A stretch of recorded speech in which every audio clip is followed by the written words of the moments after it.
Bonjour tout le monde, c'est Dr Nebak Katia. Je suis médecin spécialiste en anesthésie et réanimation. Je vais présenter aujourd'hui le cours qui s'intitule l'état de choc hémorragique.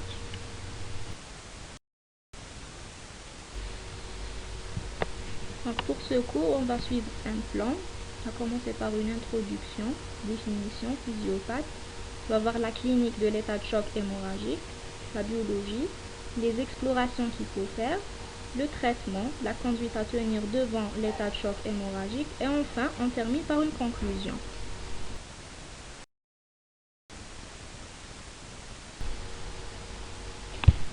Alors on va commencer par l'introduction.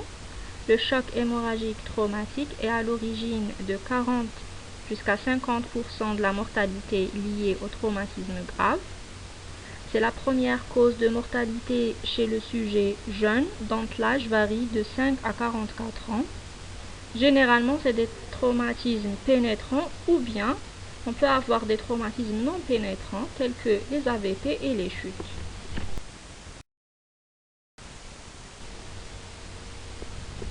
Alors pour procéder à ce TD, on va le faire sous forme de cas clinique. Il est midi, on reçoit un monsieur qui est victime d'un accident de travail, ramené par la protection civile. Il s'est coupé l'avant-bras avec une tronçonneuse. La tension artérielle elle est de 70-40 mm de mercure. Le patient il est agité et l'interrogatoire il est possible. Alors, qu'est-ce que vous proposez comme définition pour l'état de choc hémorragique?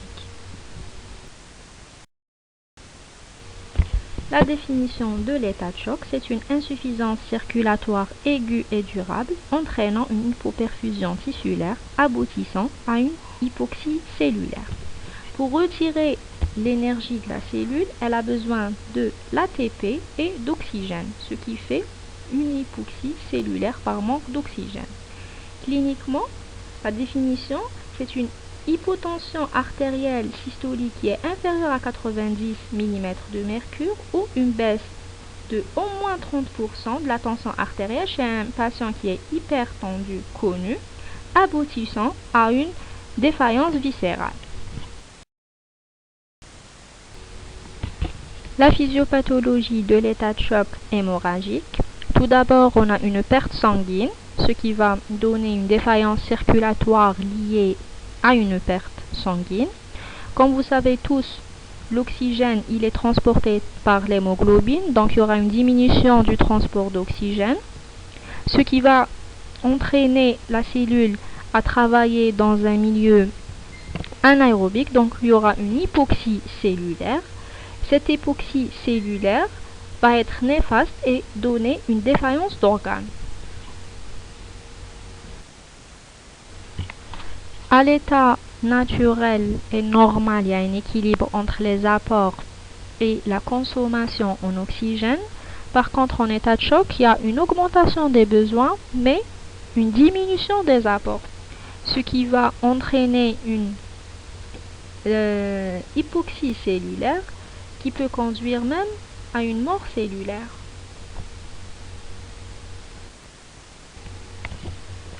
Pour les mécanismes du choc hypovolémique, dans un premier temps, il y a une hypovolémie relative, ce qui donne une vasodilatation intense et une mauvaise répartition du sang par augmentation du volume non contraint. Secondairement, il y a une hypovolémie qui est absolue, donc il y a une perte d'eau plasmatique et une hémorragie. L'hémorragie, c'est une perte du sang. Donc diminution du sang total circulant, et dans les deux cas de figure, on a une diminution du volume contraint. Pour l'hémorragie, elle peut être extériorisée comme lors des plaies vasculaires, les rectorragies, les hémorragies de la délivrance et l'hémoptysie, ou bien on peut avoir une hémorragie qui est non extériorisée, telles que les hémorragies digestives, l'hémopéritoine, l'hémothorax, les traumatismes fermés d'organes pleins, les fractures du bassin, le fémur et le saignement du site opératoire, les ruptures d'anévrisme et les accidents aux anticoagulants.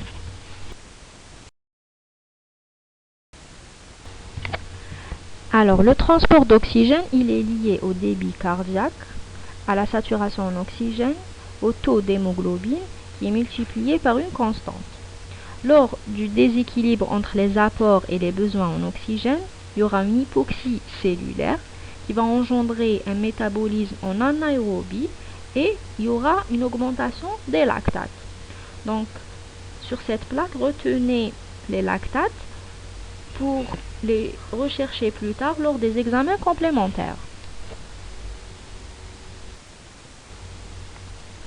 Donc, on a une plaque qui résume l'état de choc hémorragique. On a une hémorragie, donc une perte sanguine, une stimulation du système sympathique. Le cœur va réagir, donc il y aura une augmentation de la contractilité, une tachycardie et une augmentation de la consommation d'oxygène par le cœur. Dans le cas où le cœur sera dépassé, donc il y aura une insuffisance cardiaque. La tachycardie et l'augmentation de la consommation d'oxygène, à un moment donné, ça va être dépassé et il y aura un travail en anaérobiose. La deuxième partie à droite en bleu, il y a une diminution des pressions veineuses centrales, donc il y aura une vasoconstriction et une hypotension. Une diminution des perfusions tissulaires, ce qui va engendrer une anaérobiose, une acidose lactique, une augmentation des radicaux libres, des fuites capillaires.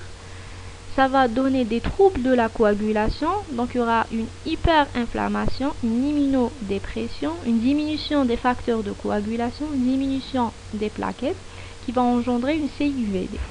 Le tout va donner une défaillance multiviscérale.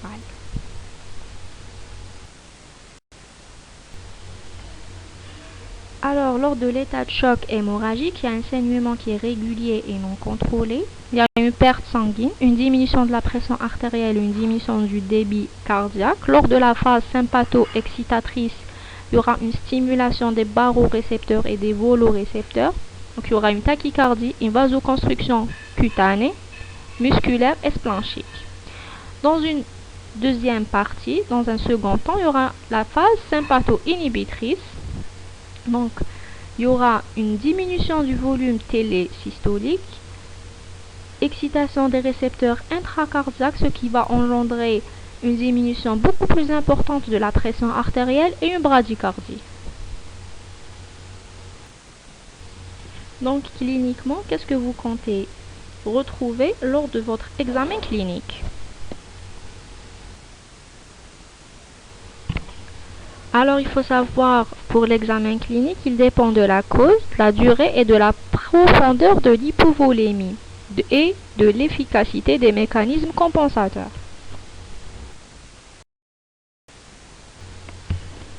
Alors, pour commencer, comme on a vu tout à l'heure pour la définition de l'état de choc, c'est une hypotension qui ne répond pas au remplissage. Donc, on a une hypotension artérielle, une pression artérielle systolique qui est inférieure à 90 mm de mercure et une PAM, pression artérielle moyenne, qui est inférieure à 65 mm de mercure. Et aussi, on peut avoir une baisse de la pression artérielle systolique de plus de 40 mm de mercure.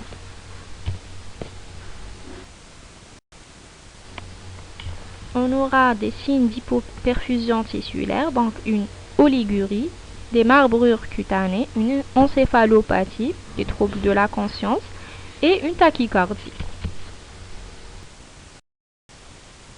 J'ai mis là une image de marbrure au niveau des genoux. Pour les signes de bas débit cardiaque, on aura un pincement de la différentielle, un pouls qui est filant mal perçu, une augmentation du temps de recoloration et une froideur des extrémités. Les signes d'hypovolémie, c'est les veines superficielles qui sont plates. On remarque ça pour les infirmiers qui nous sollicitent souvent pour les malades qui sont difficiles à piquer. Réellement, c'est les veines superficielles qui sont plates. Ce n'est pas le malade qui est difficile à piquer. On a une tachycardie et une majoration de l'hypotension artérielle à la verticalisation. Ça veut dire que le malade, quand il est assis ou allongé, il est stable, il est bien. Dès qu'on lui demande de se lever, on a une hypotension et une majoration de cette tachycardie. Et ce qu'il faut faire dans ce cas, donc il faudra faire un lever de jambe pour favoriser le retour veineux. On aura une pâleur en cas d'anémie. Ce tableau, il récapitule les différents grades de l'état de choc hémorragique avec les différents signes cliniques.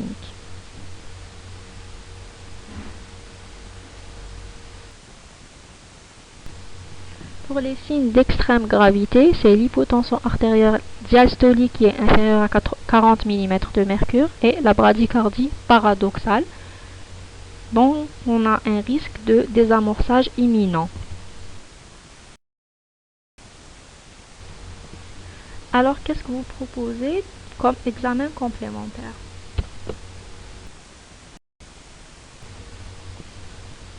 Donc, on va demander tout d'abord une FNS, mais l'hémographie sous-estime initialement le volume de sang perdu.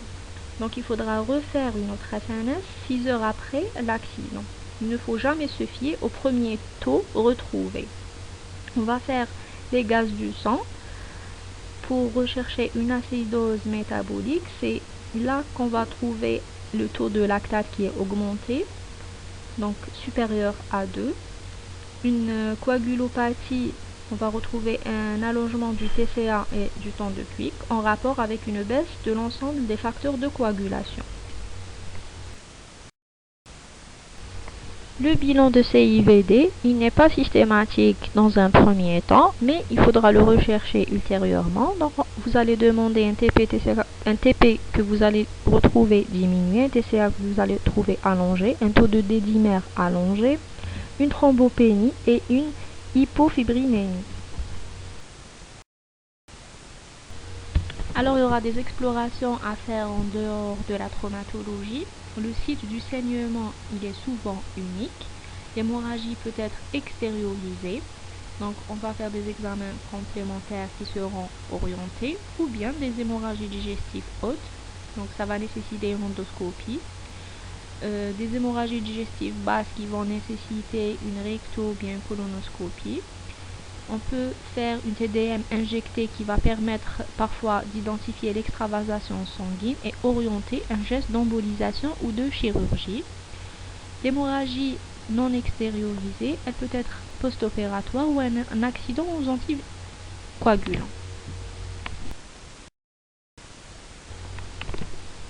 Pour les explorations en traumatologie, chez un patient qui est instable malgré un traitement symptomatologique, donc il y aura une stratégie sans TDM, on va faire une écho-FAST, un téléthorax, une radio du bassin, il y aura une stratégie de damage control. Par contre, si le patient il est stabilisé avec support, donc on pourra faire une écho-FAST et un body scan qui est programmé dans moins de 45 minutes. S'il n'y a pas de défaillance vasculaire, donc EcoFast et TDM qui sont programmés, la TDM dans un temps inférieur à 90 minutes. Alors, qu'est-ce que vous proposez comme traitement?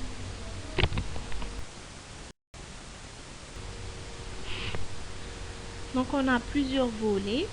Le choc hémorragique, donc il faudra arrêter le saignement. Il faut une gestion hémodynamique, une gestion de la coagulation, gestion du saignement. Alors, il faudra commencer toujours le remplissage par les cristalloïdes isotoniques, donc c'est le sérum salé que vous connaissez, pour gérer l'hypotension artérielle, éviter le ringer lactate chez le trauma crânien, limiter l'utilisation des colloïdes par rapport à ses effets indésirables sur l'hémostase.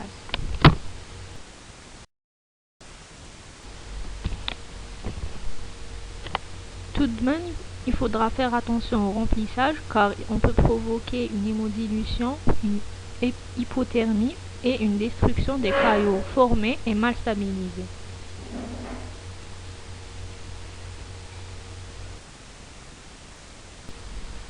Quels sont les objectifs tensionnels lors du traitement? En absence de lésion du système nerveux central, il faut avoir un objectif de pression artérielle systolique comprise entre 80 et 90 mm de mercure et une PAM qui sera supérieure à 60 mm de mercure. Et si on a des lésions du système nerveux central, la PAS doit être supérieure à 120 mm de mercure et la PAM supérieure à 90 mm de mercure pour avoir un objectif de la pression intracrânienne qui sera supérieure à 60 mm de mercure. La noradrénaline, pour atteindre l'objectif de PAM avec un moindre remplissage, pour traiter la composante vasodilatatrice du choc hémorragique, elle n'a pas d'effet chronotrope ni batmotrope sur le cœur. À introduire initialement si la tension artérielle diastolique elle est inférieure à 40 mm de mercure ou secondairement en absence de réponse au remplissage pour atteindre une pression artérielle cible. La transfusion, il faudra la commencer le plus précoce possible afin d'éviter l'hémodilution secondaire au remplissage vasculaire abondant. Les cibles de la transfusion, l'hémoglobine comprise de 7 à 9 grammes par décilitre. Et si on a un trauma crânien grave, il faudra que l'hémoglobine soit supérieure à 10 grammes par décilitre. La transfusion des PFC, on peut la débuter rapidement à transfuser en association avec les culoglobulaires avec un ratio de 1-1 ou de 1-2. Les cibles, un TP supérieur à 40% et si il y a présence d'un trauma crânien grave, le TP doit être supérieur à 60%.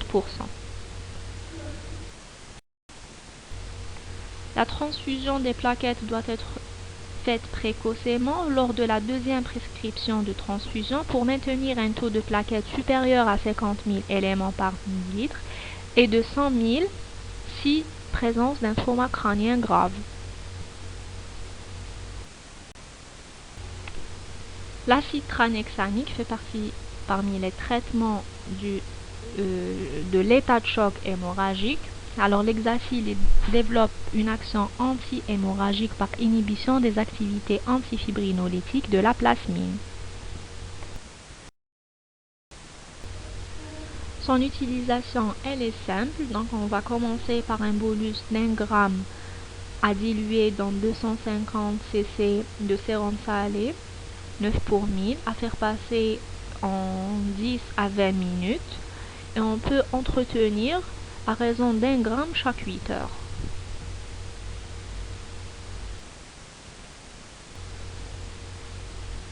Lors du traitement, il faut toujours penser à éviter la triade létale, la triade de la mort. Donc il faudra éviter toute coagulopathie, acidose métabolique et hypothermie.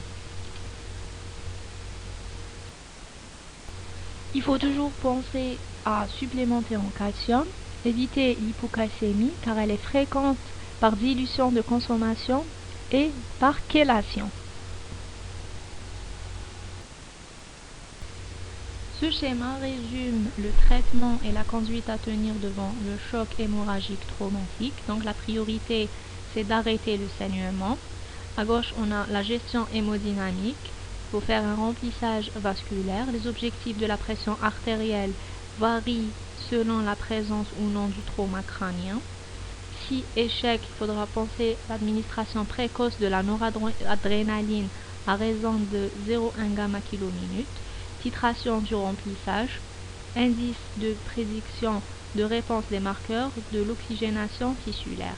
À droite, la gestion de la coagulation, acide tranexamique, il faudra donner 1 gramme en premier bolus et entretenir 1 gramme chaque 8 heures. On a des buts transfusionnels selon la présence ou non du trauma crânien. Prévention des acidoses et de la normothermie pour éviter la triade létale.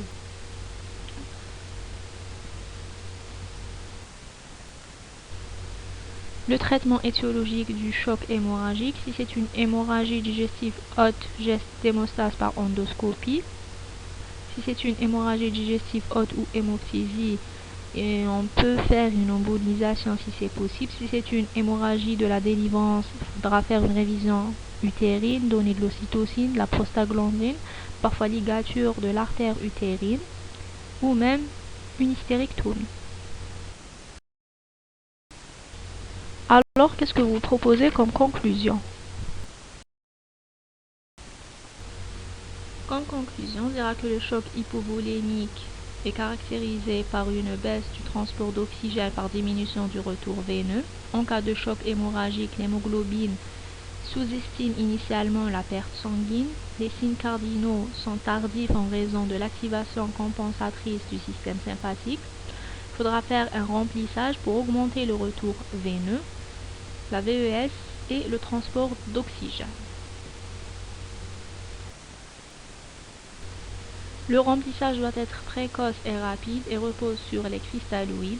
L'administration de produits sanguins labiles doit être précoce pour éviter l'hémodilution et la coagulopathie. Le traitement par vasopresseur est nécessaire si l'hypotension persiste malgré un traitement adéquat. Attention à la triade létale. Je vous remercie.